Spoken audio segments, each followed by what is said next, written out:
Welcome to episode 83 of the Sports Geek podcast. This week I caught up with David Mackay to talk all things sports business and sports business models, making money out of sport, what we all need to do. Welcome to the Sports Geek podcast, the podcast built for sports digital and sports business professionals. And now, here's your host who's reading your tweets right now, Sean Callanan. Thanks, DJ Joel. That's right. My name is Sean Callanan from Sports Geek, and I am checking the Twitter when I both record and throughout the day to see if you're listening to the podcast. Very much thank you, because if you've got this far, you actually are. You are listening to the Sports Geek podcast. Send me a tweet at Sean Callanan, either on the Twitter or on the Instagram, or Sports Geek on Twitter as well. Let me know when, where you're sharing, what episode you're sharing with, and be sure to tag in the guest that I'm chatting with on this episode this week. I caught up earlier when I was in Sydney. I caught up with Dave Mackay, who works as a management consultant in the sports industry, so has a really good sense of business models, how sport is run as a business, and really validating those models and making sure that they are sustainable. One of the things that's always important in the world of sport, it's not all about what's happening on the pitch. It's also about making sure the back of the house is in order and there's enough money coming in to keep these clubs, leagues, and even whole entire sports viable. So that chat coming up soon. I'm actually recording this intro and outro and putting this podcast together in London. Made it all the way here for Seat on Tuesday, March 17. Follow the hashtag Seat London for everything. I caught up with Christine Stoffel yesterday. All planning and registrations are all locked up. Looks like it's going to be a really good crew in at Lord's on Tuesday. Caught up with Todd Cafflish, who's come all the way in from the Detroit Red Wings yesterday as well, and hopefully I might have a sit down and a chat with him while we're here. But first, my chat with David Mackay from SPP on all things sports business and developing the right models for your business to make money.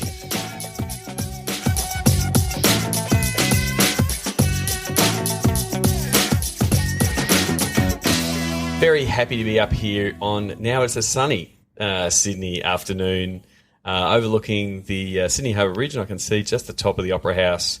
I'm here with a Sports Geek podcast listener and good mate of mine who's made the move up to Sydney, David Mackay. Welcome to the Sports Geek podcast. Thanks, Sean. Great to be on the pod. Yeah. And so, first of all, tell people what your role is and sort of how you got into the space. Yeah, so I'm an associate director at Strategic Project Partners, or SPP. We're a strategy consulting firm. I lead the sports, media, and entertainment practice. And I'm originally a geek like yourself. So worked in IT for 10 odd years, IT consulting and outsourcing. Yep. A company called Atos, who do the IT for the Olympic Games. All right. And then which Olympic Games? Well, they do the contract they started with Salt Lake City. Yep. And their roots, actually, they acquired a company called Schlumberger Samer. Okay, I won't get you to say that multiple times. And Samer subcontracted to IBM for the delivery of the Olympic Games in Sydney 2000. Okay. And then now Atos have a large practice in Barcelona that covers major events. They do the FIFA World Cup. They do both Summer and Winter Olympic Games, and naming sponsors for the Olympics. Yeah, there's a real big crew. And shout out to Roger Bohr in the UK. He was part of the tech team behind London. But it's a real community where they go from one and then they move to the next organising committee because they know how to run an Olympics. That's right. It's a 4-year project, and they typically pack up their bags and go and spend 4 years in another country, or occasionally, if they're lucky, it's 2 years, and they kind of flip between summer and winter and share some of the load. And big business there though. Yeah. So what does what's the major focus as a management consultant into the sports sector?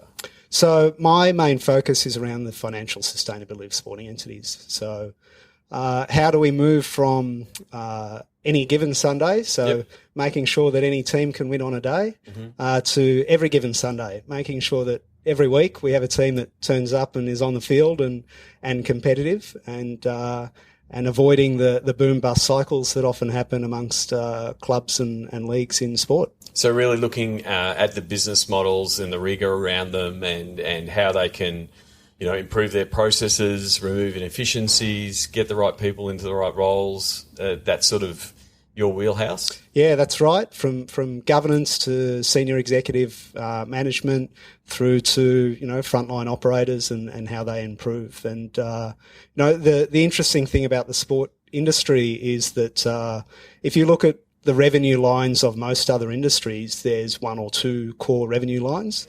You look at sport industry, then it's a high performance talent management business. It's a retail business. It's an event management business. It's a sponsorship and media business.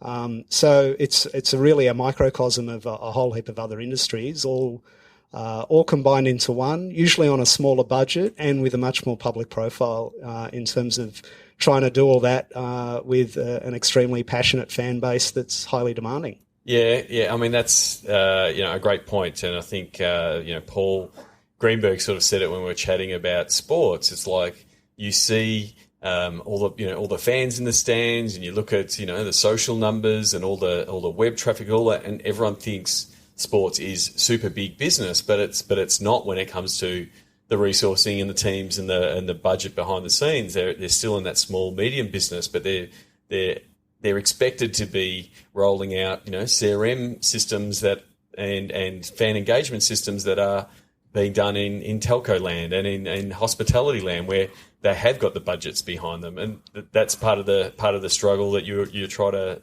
help solve in the sports space. Yeah, definitely, and really a lot of the focus is thinking of the longer term. So recognising that the resources of a lot of these organisations are pretty limited, then it's not all about let's go and build everything on day one. Yep. It's how do we map out a longer term roadmap to success, and what can we do today? How do we take advantage of the tools available at lower costs?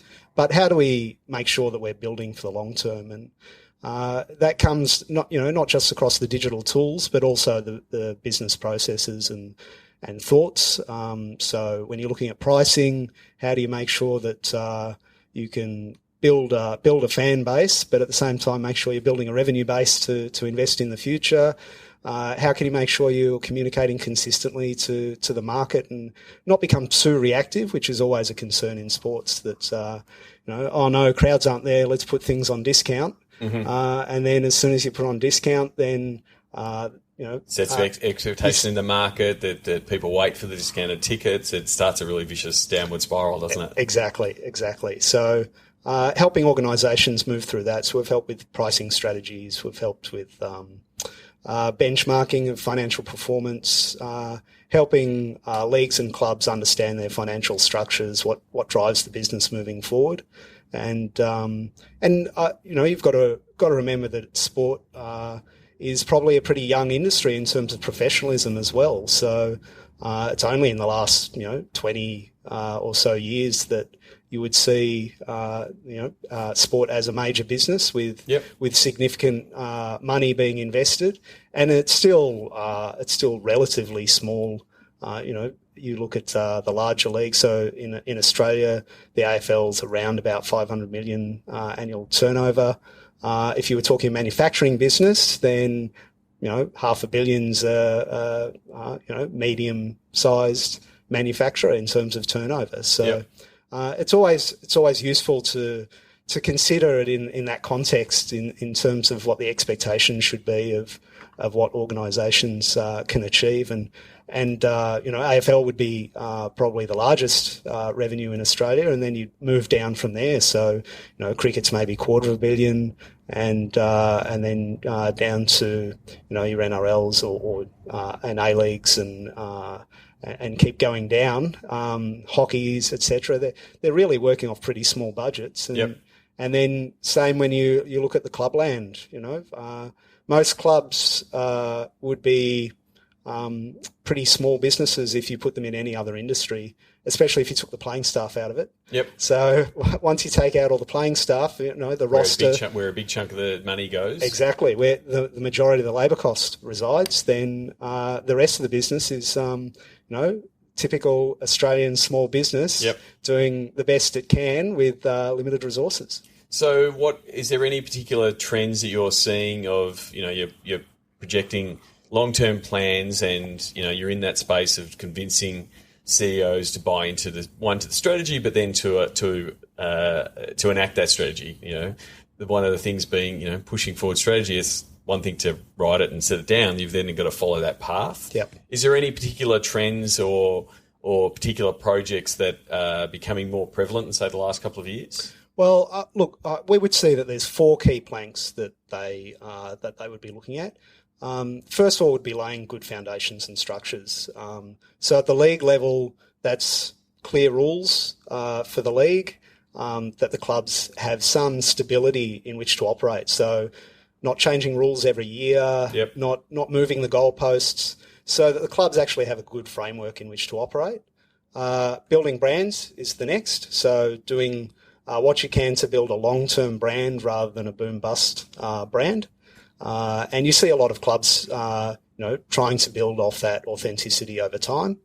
And then fan engagement is essential because ultimately that's your customer, right? Yep. And even if you look at the revenue base of an organisation, a sporting organisation, typically you'd say it's, roughly, and it definitely varies by sport, but roughly a third media deal, roughly a third sponsorship, and roughly a third from ticketing. Yeah. And your broadcast deal is based on your ability to sell an audience and your fans. Your sponsorship are based on your fans, and your ticketing is based on your fans. So long term, fan engagement is essential. And then the fourth plank is basically. It's coming to you. It is coming to me. Put some thinking music The fourth plank is really about. And no, it's not coming to you. It's not coming to me. Well, we'll come back to it'll come back to you. We'll come back to the fourth. You're going to Google yourself and find out what the fourth plank is. I just want to dive in on the engagement side of things, and I guess again leaning on the stuff from Paul around data and getting more information about the fan and building out that CRM solution. Yep. Because like you just said, to be able to sell sponsorship, you need to know who your fan is and why a sponsor needs to be involved. To increase your media rights, you need to know what fans are watching, how they're consuming your content. And then obviously to sell a ticket, you need to know what kind of offer and ticket you need to put to those people. So, the data is the core, and I really feel, and I think Paul backed it up in our conversation, talking about the sports fan and the sports CRM space. We're just still scratching the surface of that. There are, I'm not saying that there's industry leaders in teams and leagues that are doing a really good job, but everyone I'm talking to has got a data project. Yep. We're putting a data project. We're getting a data strategy together. If one of the pillars you've got to do, and it's one of the big discussion points at SEAT, that's why we have all the CRM guys there. It's like that's where everything pivots off the fan, and the more you know about them, the better you are. Yep.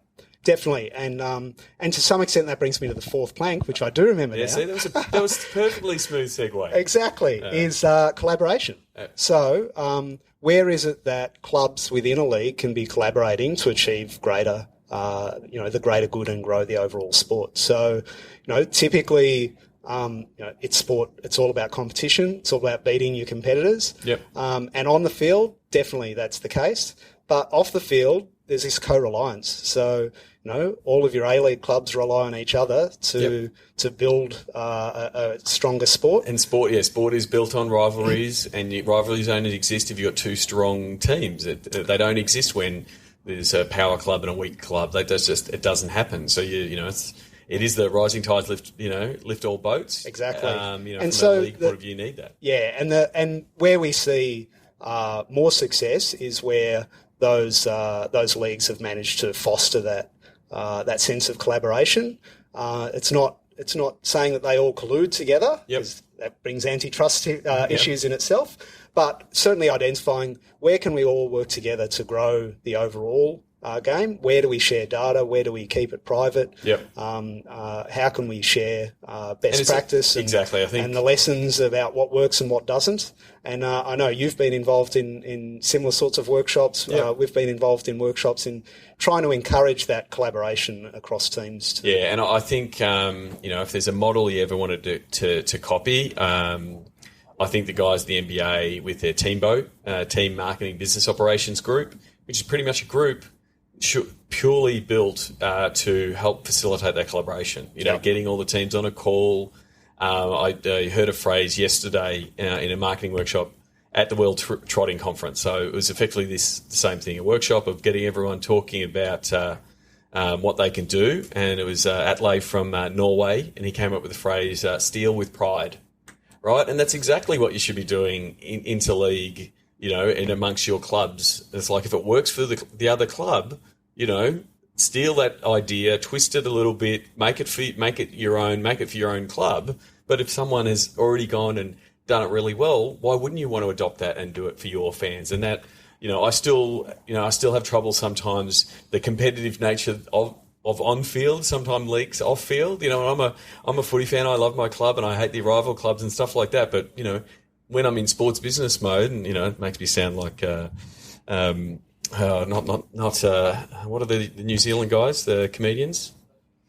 Businessman. Anyway, I'm not going to do Flight of the Conchords? Yeah, Flight of the Conchords. Yeah. But when I'm in sports business mode, it's not about the rivalry off the field, and that collaboration that can happen, and that's where we see some of the good, digital activations and the Twitter banter when the guys start teaming up and the fans actually do like it, and it's lifts it for both. Yeah, definitely. That sharing of knowledge is important. The other thing with sharing of knowledge is to look cross-sectoral as well. So look outside of sports. What can you leverage? We work across a number of sectors, and we certainly bring a lot of that knowledge from other sectors into sports. You've got the not-for-profit sector, a lot of similar challenges around CRM and how do they engage with donor bases and volunteer bases. Education has the same sorts of problems. Higher education has had a traditional model where their customers pretty much come to them and they're being disrupted. Yep. and need to find better ways of engaging with audiences and students in order to beat off other compelling propositions from MOOCs and private providers and all those sorts of things as well. So I think the whole outside of the industry, because the easiest thing to do in sports is to see what other sports are doing, and that's great. Again, steal with pride. I'm gonna steal that phrase and continue to use it. But I also think there's other industries. So what are they doing in entertainment? What are they doing in music? What are they doing in TV? How are they activating? How are they engaging with fans? Then you have to put the how can I reframe it? How can I twist that for us? That's where there's so much content and inspiration and campaign ideas out there that you can be twisted back for your own club. Yeah, and definitely inspiration is how you need to think of it. You can't just co-opt things holus bolus and expect to achieve the same results.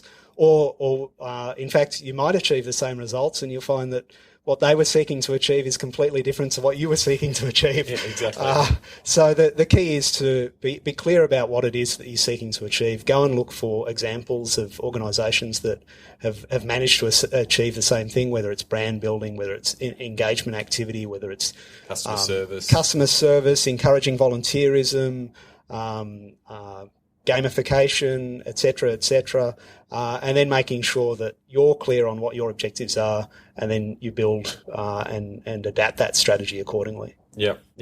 One thing we've talked about the pro scene and the leagues and clubland, but the other side of sport, which you've worked in and I've worked in, is the NSOs, the national sporting organisations that are in charge of the sport from a participation point of view and growing the sport. What are some of the challenges that they face overall? Well, certainly determining where revenue split goes. Yep. So how much do you invest in participation versus elite? Attribution of audience and return on investment. So The big challenge with investing money in participation is that it's a slow burn. It's a long payback period, and you have to be in it for the long term, because if you make half-hearted efforts and then stop and spike and trough, then it won't grab, and you won't be able to convert the fan base. And it is a fine balance, because you have organising bodies that both running grassroots programs, but then they're also running professional leagues, and where the balance lies. And then the other one is the ones that don't have that pro league but are more Olympic based sports. It's always the battle of how much money do we assign to our super elites, and use case studies like swimming or where they've got the elite athletes, and then how much do they keep in grassroots? And if they don't keep grassroots ticking over, you don't produce the athletes. Exactly. So where do you get your super elites from if you don't have people participating in the first place? Yeah. So that's always the conundrum, and I guess that's a different sustainability problem than strictly how much money can we get in from our TV rights. So exactly. What kind of challenges are you looking in that space? Well, a lot of it is around how do you measure benefit, and it's really about structuring the right performance metrics, making sure that your performance metrics aren't just financial. It's more of a balanced approach in terms of thinking about long-term metrics and short-term metrics. And one of the challenges generally is that the tenure in a lot of sports is pretty short at the senior executive level. So it's really making sure that boards, and there's been a lot of work around governance in the last few years to move from federated and state-based models to national models, and start thinking longer term about how do we grow our sport in the longer term. And that certainly helps with setting longer term strategies and then setting the structures to ensure that both participation and the elite competition are both being looked after. And you certainly see it, cricket have definitely done a lot of work around encouraging participation on the back of more recent broadcast deals. Yep. You've got AFL creating, future funds and spending a lot of time around investing in participation. Yeah, I mean, I think, a lot of the AFL success for mine is the marketing and the effort that they put in, almost 20 years ago into Auskick and marketing to women, like that, like you said, that long burn, that's paid off in the last 5 years. Exactly. Those kids are now 18, 20, 21, and they're born and bred, all over footy.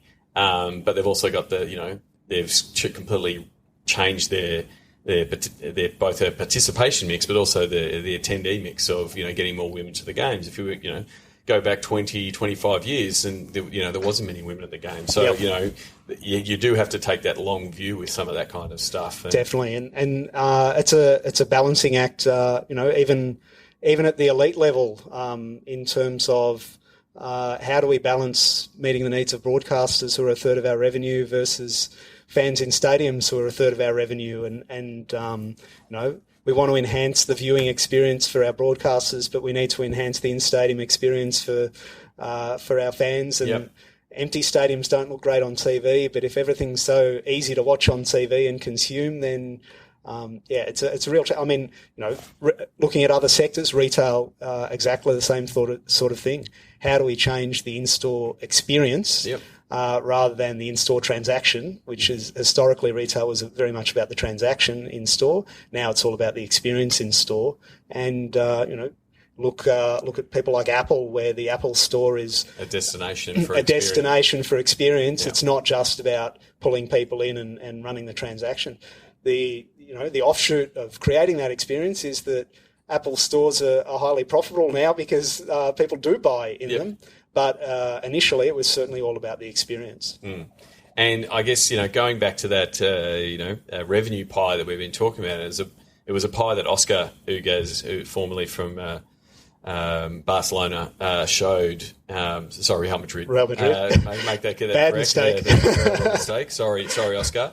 Showing that pie of that third, third TV, third sponsorship, third ticketing. If you're going to grow the pie, you need to start creating that that fourth piece of the pie. Yeah. Because those pieces are getting, maximised. Like Yep. TV rights are getting to a certain point, sponsorship is getting... So the opportunity is this little sliver that is digital. How can that grow in revenue? And we're seeing things like, the WWE rolling out, over the top programming with their WWE network on the Apple TV at $9.99 a month, and they've finally got the million subscribers that allows them to break even. I think that was 9 months in. Yep. Like that new model of where can we get more revenue?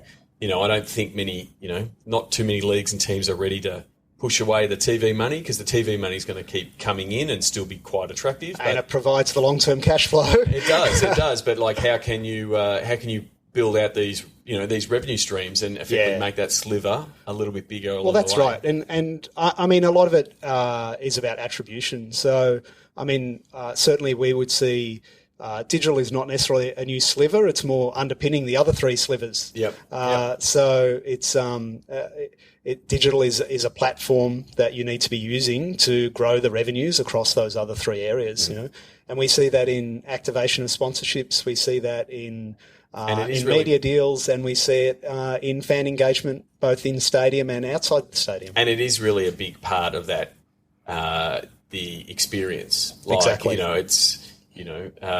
Rob Key, who was speaking at the conference at the World Training Conference that I was at, is, the experience of your product is your product. Yep. Right. And so the way you go to the game and how you consume it, both from in real life and what you take in with your eyes and ears, as well as how the phone in your pocket can enhance or detract, but hopefully enhance that experience. That is your product. That's the total thing. And that's currently still the how do we solve it from a stadium point of view? As Wi-Fi and things have rolled in, but it's like, how can we make it a completely different experience than the one that is on the couch, and and enhance that experience for what those people are. So we're seeing more and more of this experience, pop-up shops and activations where it's you're going in and you're taking all these things and all the senses. That's what sport offers. We're just got to take more of that stuff and put it in the live experience of sport so you can consume it that way. Yeah, and I mean, looking internally inside the sporting organisations, you would definitely have seen, and I've certainly seen based on our backgrounds, IT went through the same journey. IT started off as it's a back office cost centre. Yeah, the poor stepchild. Poor stepchild, stick it under the CFO and treat it as a cost centre. And then gradually it's been turned into, well, actually IT is an enabler for the organisation to achieve competitive advantage. And digital is, well, to me, it's another form of IT. It's not necessarily something but it has had the radically same, new, but it's gone through the same journey. Yeah, definitely. But that's the perspective of a former geek, and I know that I've spoken to people who are from marketing backgrounds, and they say, "Oh, marketing was always the poor brother and never got the treatment it deserved." And everyone's got their way with me. That's right. Everyone feels they're the poor cousin. Yeah. Oh, very good. Thank you very much for agreeing to the time to have a chat on the podcast. Always good to catch up to talk all things sport with you. Where can people find you on the Twitter and the internet if they want to send you a tweet to say hello? So on Twitter, my handle is @DG that's MACKAY. And Instagram's the same. And for email, it's david.mackay@spp.com.au. And we'll have a link to David's, both his Twitter handle and his LinkedIn account on the show notes. We're now into the 200 of Sports Geek podcast guests, so onwards and upwards to 200. Thanks a lot for coming on the podcast. Thanks very much, Sean. Sign up for the Sports Geek News at sportsgeekhq.com/SGN. Thanks again to Dave Mackay at DG Mackay on the Twitter. Send him a tweet to tell him that you'd listened to the episode and you enjoyed it. And yeah, what's your take on, I guess, the different business models out there and the different challenges that are facing sports, not only from a team level. We talk a lot of this on this podcast about what happens at a team level, but also at a league level. Then the other part is the organising bodies, the people looking after the stewardship, if I could say that, of a sport itself, and making sure people are participating in a sport and making sure the models around it are sustainable. And I think that's a real key word of a lot of the stuff that David does with sport is making a sport sustainable. As I said in the opener, I am in London for this week. So please, if you are in London and you can't make it to Seat at Lord's on the 17th, please, follow the hashtag Seat London. We'll be putting out a lot of content. We might even be playing around with a little bit of Meerkat action. A few people have been asking me about Meerkat and my thoughts on Meerkat and where it'll fit. For those of you who don't know, I'm not talking about an animal you see at the zoo, although it is one and the same. I'm talking about the Meerkat app. It's an app available on the iPhone, which is one of the reasons you haven't seen me using it, because I'm an Android guy, that allows you to do live streaming directly to Twitter. And it's tune in when it's there and then once you've stopped recording, it's off and it's gone. And so, there's a few people jumping on board. Gary V is one that's been live meerkatting when he's recording his daily shows, that kind of thing. And there had been a few sort of sports spaces sort of looking at how they can use it. Obviously, when in the discussion I had with Danny Keynes back in way back in episode 82, video is the battleground currently for all these different platforms. So, this is just another component of it, live video. And we saw just even earlier this week, Twitter acquired an app, Periscope, much in the same way they acquired Vine. Hasn't even gone live, and it looks to be pretty much a carbon copy of Meerkat. So I feel for the guys at Meerkat who have pulled out an app, getting a lot of buzz for it, and then boom, Twitter goes and buys it to offer it natively inside Twitter. So it'll be interesting to see how that develops. It'll also be interesting to see how that develops with rights holders.